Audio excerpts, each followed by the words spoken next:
지금까지 겪은 모든 고통과 슬픔이 사실은 본인이 선택한 것이라면 이 말을 들으면 어떤 생각이 드시나요? 더 이상 힘들어하지 않아도 됩니다. 원하는 삶을 살 수 있는 방법이 분명하게 있습니다. 진정으로 고통과 슬픔에서 벗어날 방법은 없을까? 오늘 소개해드리는 책에서 그 해답을 얻으실 수 있습니다. 책은 이렇게 단언합니다.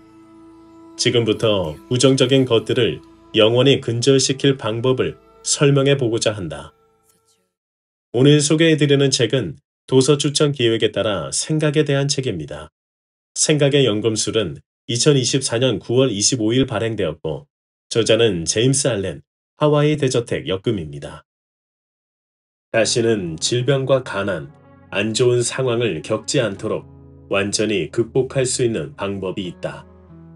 풍요로움을 오래 유지하고 역경이 다시 찾아올지도 모른다는 두려움에서 벗어날 방법이 있다. 오래도록 풍요와 행복을 누리고 실현할 수 있는 실천법이 있다. 이러한 영광스러운 삶을 실현하는 길은 부정적인 것들의 본질이 도대체 무엇인지 올바르게 이해하는 데서 시작된다. 두근두근하지 않습니까? 영원히 근절시킬 방법이라니까요. 초역 부처의 말과 우파니샤드도 유사한 말을 하고 있습니다. 알기만 해도, 알아차리기만 해도 할 수 있음을 말해주죠. 즉 알고만 있어도 된다는 겁니다. 한편 우리 주변에는 눈에 보이지 않는 것들이 분명히 존재합니다. 세균이나 바이러스도 그렇죠. 보이지 않는 곰팡이균이 공기 중에도 있습니다. 이를 제거해주는 살균 제습기를 할인가에 구매하실 수 있으니 더보기에서 참고 부탁드립니다. 이어서 책을 더 읽어드릴게요. 부정적인 것들을 올바르게 이해하면 이것들이 우주의 무한한 힘이나 원리가 아니라 인간이 살면서 통과하는 하나의 단계일 뿐이라는 사실을 깨닫게 된다. 부정적인 것들은 실제로 배울 의지가 있는 사람들에게만 가르침을 주는 스승이다. 부정적인 모든 것들은 외부에 존재하는 추상적인 무언가가 아니라 마음속에서 일어나는 구체적인 경험이다. 끈기 있게 마음을 살피고 바로잡으면 점차 부정적인 것들의 근원과 본질을 발견하게 되고 결국에는 이것들을 완전히 근절할 수 있다. 부정적인 모든 것들은 교정하고 개선할 수 있는 성질을 띠고 있으므로 영속적이지 않다. 부정적인 것들은 사물과 현상의 진정한 본질이 무엇인지 자신의 내면과 무슨 관계가 있는지 전혀 알지 못하는 무지에 그 뿌리를 두고 있다. 그러므로 당신이 무지한 상태에서 벗어나고자 하는 자각이나 의지가 없다면 당신은 평생 부정적인 것들의 지배를 받을 수밖에 없다. 당신이 겪어야 하는 모든 부정적인 것들은 무지의 결과로 생겨나기 때문이다. 당신이 기꺼이 교훈을 배울 준비를 하고 받아들인다면 부정적인 것들은 당신을 더 높은 차원으로 인도한 후 곧 사라져버릴 것이다. 여전히 많은 사람들이 부정적인 것들의 올가미에 걸려 있다.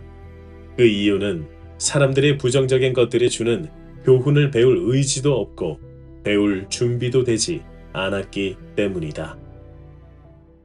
이 글에는 많은 개념들이 들어가 있는 걸 볼 수 있는데요. 책에서도 부정적인 것은 내면의 상태라 말하고 있습니다. 부정적인 모든 것들은 외부에 존재하는 추상적인 무언가가 아니라 마음속에서 일어나는 구체적인 경험이다. 외부 환경이 변한 것이 아니라 내면이 변함을 말해주죠. 외부 환경은 우리가 허락할 때만 우리에게 영향을 미칠 수 있습니다.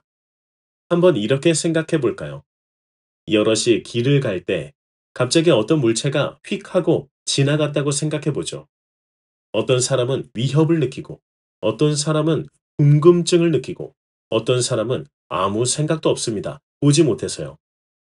그럼 외부 환경은 바뀌었지만 스스로 본인이 어떻게 느끼는가에 따라 달라지는 것은 분명합니다.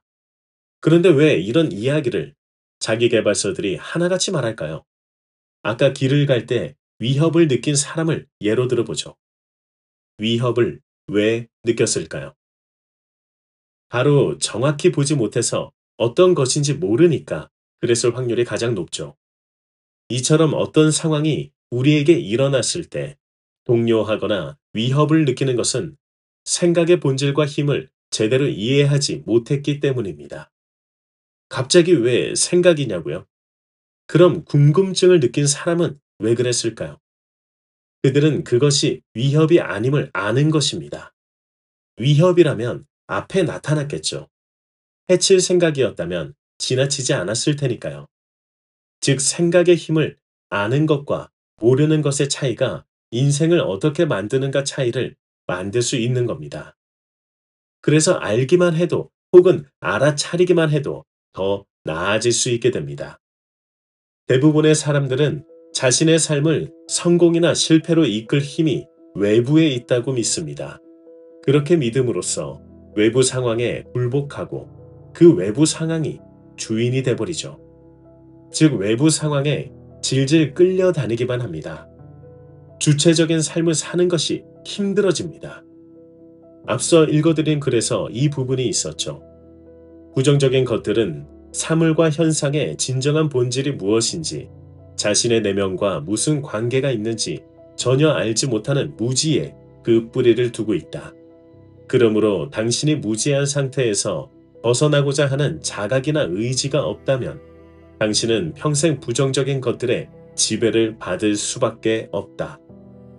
즉, 우리 마음이 어떻게 작용하는지 알고 있는 것만으로 외부 환경에 좌지우지 되지 않아 부정적인 것들을 근절시킬 수 있다고 말해줍니다. 또 이 글 기억나실까요? 여전히 많은 사람들이 부정적인 것들의 올가미에 걸려 있다. 그 이유는 사람들이 부정적인 것들이 주는 교훈을 배울 의지도 없고 배울 준비도 되지 않았기 때문이다. 이 말을 들으면 솔직히 고개를 갸우뚱할 수도 있습니다. 그게 사실이라면 다 성공했지. 그런 건 유사과학이잖아. 부자가 되는 것은 마음 공부하는 것이라고 이미 부자가 된 사람이 말해도, 혹은 생각이 현실이 되는 온갖 과학적인 이야기를 해도 이것은 비과학이라면서 혹은 유사과학이라면서 믿지 않습니다. 그런데 비과학과 유사과학도 증명이 되면 과학이 됩니다. 고전 물리학이 주를 이루던 시절, 지금은 당연한 양자역학은 과학으로 인정받기에도 사람들이 믿기까지도 한참이나 걸렸습니다.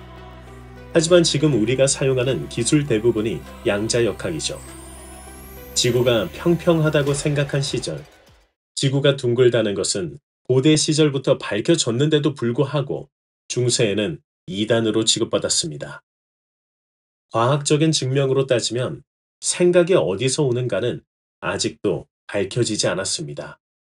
그런데 존재함을 우리는 알고 있죠.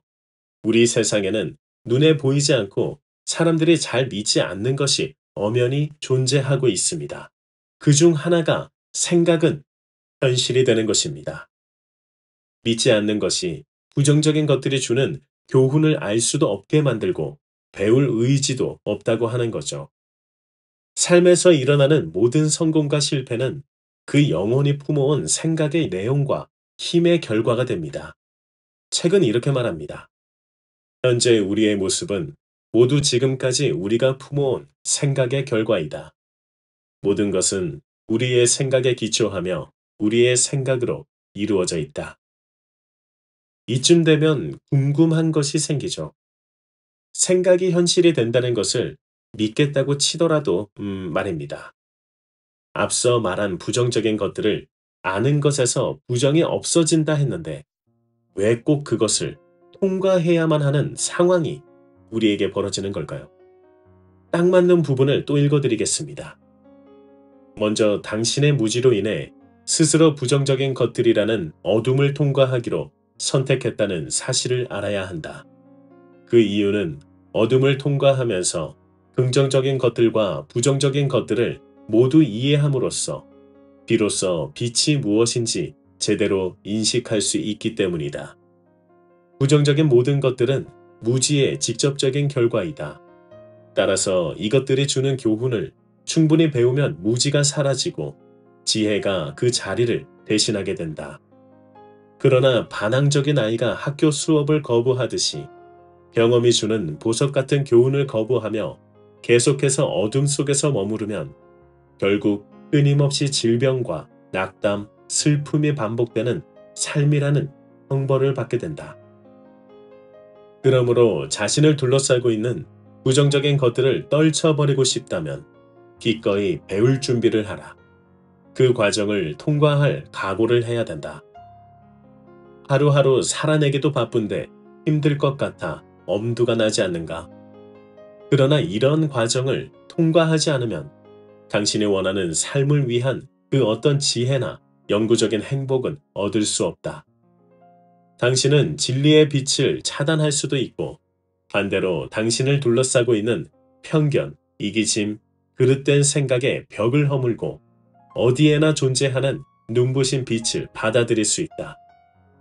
당신이 겪는 모든 고통과 슬픔, 불행은 절대적으로 완전한 인과 법칙에 근거해 당신을 찾아왔으며 당신이 그 일을 겪어야 할 필요가 있기 때문에 일어났다. 이 과정을 제대로 통과하고 이해함으로써 당신은 더 강하고 지혜롭고 고귀해질 수 있다는 사실을 기억하라. 너무 좋은 내용이죠. 부정적인 것들이 왜 존재하는지 우리에게 알려주고 있습니다. 존재하는 모든 것은 사라지지 않는다 책에서 보면 유사한 말이 있습니다. 사람이 환생을 할 때 모든 것을 설정하는데 그 중에는 일부러 실패하는 것을 설정하기도 한다고요. 여기서 환생이 중요한 것이 아니라 세상이 돌아가는 보이지 않는 법칙이 뭔가를 하려고 하면 실패하는 것을 반드시 겪게 만든다는 겁니다. 하지만 부정은 그림자에 불과할 뿐입니다.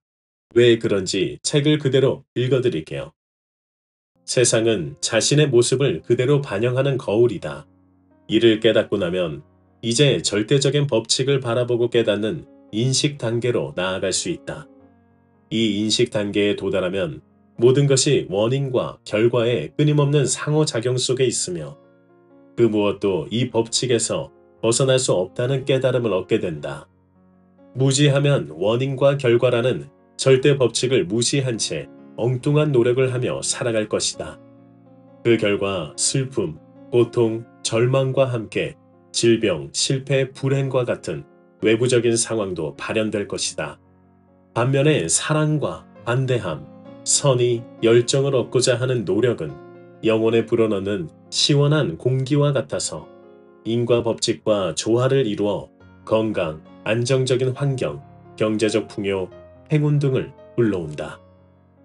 모든 나약함의 원인과 마찬가지로 모든 힘의 원인도 인간의 내면에 존재한다. 내면을 무시하고서 사람은 성장할 수 없다. 당신이 인생을 바꾸고 싶다면, 당신의 내적인 삶을 개선하겠다는 확고한 결심이 섰다면 당신은 바라는 대로 상황을 개선할 수 있다. 다만 처음에는 그 길이 흐릿해 보일 수 있다. 진리로 가는 길은 늘 그렇다. 그렇게 되면 좋은 사람들이 자연스럽게 찾아올 것이다. 마음에 맞는 사람들이 자석에 바늘이 달라붙듯 당신에게 다가올 것이다. 또한 당신이 도움을 청하기도 전에 필요한 책이나 모든 외부적인 도움을 얻게 될 것이다. 당신이 탓하는 대상 중 그 누구도 당신을 가난하게 만들지 않았다. 가난의 원인은 당신 내부에 있다. 그리고 원인이 있으면 해결책도 있기 마련이다. 이제 불평과 원망을 한번 멈추어 보라. 불평한다는 사실 자체가 당신이 불행한 운명을 받기에 마땅한 사람이라는 사실을 보여준다. 즉 인과 법칙이 세상에 존재하고 그것이 반드시 실현됨을 알려주고 있습니다. 내면의 상태는 끊임없이 외부로 표현되게 됩니다. 책은 또 이렇게 말합니다. 표현되지 않는 채로 남아있는 것은 아무것도 없다. 허튼 생각이라 할지라도 그것은 생각을 한 순간 결국 표현하게 되어 있다는 겁니다. 그래서 생각을 잘 해야 하고 매우 중요함을 말하고 있습니다. 정말 그냥 단순하게 아무 의미 없이 흘러가는 생각에 부정적인 것이 있었다면 그것은 작든 크든 우리 삶에 무조건 표현될 겁니다. 예를 들어 연인이 연락이 되지 않아 걱정이 된다고 해보죠. 걱정할 때 좋지 않은 생각이 들게 됩니다. 이내 연락이 오게 되었고 안도의 한숨을 내쉬게 되죠. 하지만 그 좋지 않은 생각이 언젠가 표현되게 됩니다. 정확히 생각한 대로가 아니라 다른 형태로 표현되기도 합니다. 연인에게 화를 낼 수도 있고 시간이 지난 후 아무 상관도 없는 곳에서 좋지 않은 일이 생길 수 있습니다. 이는 칼융이 말한 동시성의 원리와 같습니다.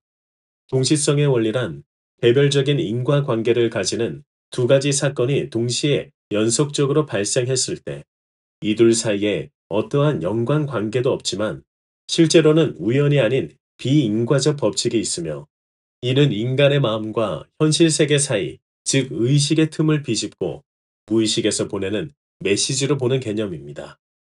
걱정을 하며 좋지 않은 생각을 한 것이 비인과적 법칙에 따라 다른 곳에서 표현이 될 수 있다는 거죠. 회원 전용 영상에서는 인과 법칙에 대한 내용을 더 들으실 수 있다는 점 참고 부탁드리겠습니다. 그런데 확실한 목표가 있다면 부정적인 생각을 덜 할 수 있다고 책은 말해주고 있습니다. 방해물은 목표를 가진 사람을 격려한다. 얼핏 앞뒤가 맞지 않는 말처럼 들리겠지만 이는 사실이다. 어려움은 오히려 그에게 용기를 북돋아줘서 새로운 노력을 기울이게 하기 때문이다. 실수, 상실, 고통은 그를 굴복시키지 못하며 실패는 성공의 사다리요, 발판이 된다. 성공하는 사람들은 결국 반드시 성취한다는 사실을 이미 알고 있으며 언제나 의식한다. 무언가를 시작하려 하면 벽에 부딪히기 쉽습니다. 벽에 부딪힐 때 우리는 이런 생각을 하게 됩니다. 역시 내가 할 게 아니었네. 의심과 두려움으로 가득 차면 그 어떤 것도 성취해낼 수 없죠. 그리고 아무것도 할 수 없게 만듭니다. 하지만 그것을 이겨낼 때 우리는 반드시 성장을 하게 되죠. 그래서 이겨내려면 목표가 있어야 함을 강조하고 있습니다. 우리가 설정한 목표를 이루었을 때 긍정적인 것들에 대해 생각해 보는 거죠. 그럼 벽을 이겨낼 수 있습니다. 책은 이렇게 말해줍니다. 무언가를 하려는 의지는 스스로 할 수 있다는 사실을 알고 있을 때 생겨난다. 의심과 두려움은 이 사실을 깨닫지 못하게 방해하는 적이다. 그렇다면 의심과 두려움을 이겨낸 생각이 목표를 만나면 어떻게 될까요? 이는 창조적인 힘이 됩니다. 이 사실을 아는 사람만이 생각을 현실로 만들 수 있다고 책은 강조하고 있습니다. 분산은 약함이고 집중은 강함이다. 파멸은 분산하는 과정이며 보존은 결합하는 과정이다. 즉 목표에 생각을 집중하면 그것은 고도로 집중된 생각이 되는 겁니다. 성공한 사람들은 모두 목표를 가진 사람들이죠. 확고한 목표를 가진 사람, 즉 오해와 부당한 비난, 아첨과 공허한 말들이 빗발쳐도 자신의 결심을 조금도 굽히지 않는 사람이 탁월한 성취와 위대한 성공을 거둘 수 있다. 생각의 탄생이란 책에서 위대한 과학자들이 창의적인 아이디어를 낸 방법으로 자신의 목표에 생각을 집중했다는 내용이 있습니다. 대표적인 사람으로 아인슈타인을 예로 들었죠. 그는 목표에만 생각을 집중했습니다. 목표를 설정함이 부정적인 것들을 상쇄시킬 수 있다는 내용이었는데요. 생각은 무조건 현실이 됩니다. 그래서 여러분이 원하시는 대로 무조건 되실 겁니다. 우리 주변에서 잘 나가는 사람들, 자수성가 부자들이 했던 말들 한번 들어보면 말이죠. 그들 모두 그렇게 말하고 있습니다. 생각은 무조건 현실이 된다고요. 말도 안 된다고 생각하실 수 있습니다. 그런데 잠시만 생각해 보세요. 혹시 지금 삶이 힘든 이유가 혹은 지금 삶이 행복한 이유가 나의 생각 때문이라면요. 분명 이런 생각하신 적 있으실 겁니다. 나는 안 돼. 내가 어떻게 그걸 할 수 있겠어. 나까지게 어떻게 해. 내가 할 수 있는 게 아니야. 저도 그랬습니다. 이름 있는 회사에 들어가긴 힘들어. 연봉이 7천을 넘는 건 힘들 거야. 유튜브는 내가 할 것이 아니야. 저는 그때마다 생각을 다시 했습니다. 그래서 이름 없는 회사에서 이름 있는 회사로 이직했고, 연봉은 7천이 넘기도 했고, 유튜브도 지금 하고 있습니다. 저는 많은 유튜버들이 말하는 엄청난 성공은 아닐 수 있고 소소해 보일지 모르죠. 하지만 회사를 다닐 때보다 더 적게 일하면서 더 많은 돈을 벌고, 먹고 싶은 걸 먹고, 하고 싶은 걸 하고, 사고 싶은 걸 삽니다. 저는 제가 이렇게 살 수 있는 게 생각의 힘이라고 단연코 말할 수 있습니다. 오늘 소개해드린 책을 통해 여러분도 단연코 생각의 힘을 알게 되시고, 그 힘을 이용해 지금보다 더 나은 삶을 혹은 여러분이 원하시는 대로 살 수 있게 되실 겁니다. 시간은 신경 쓰지 마세요. 그것은 이미 오고 있습니다.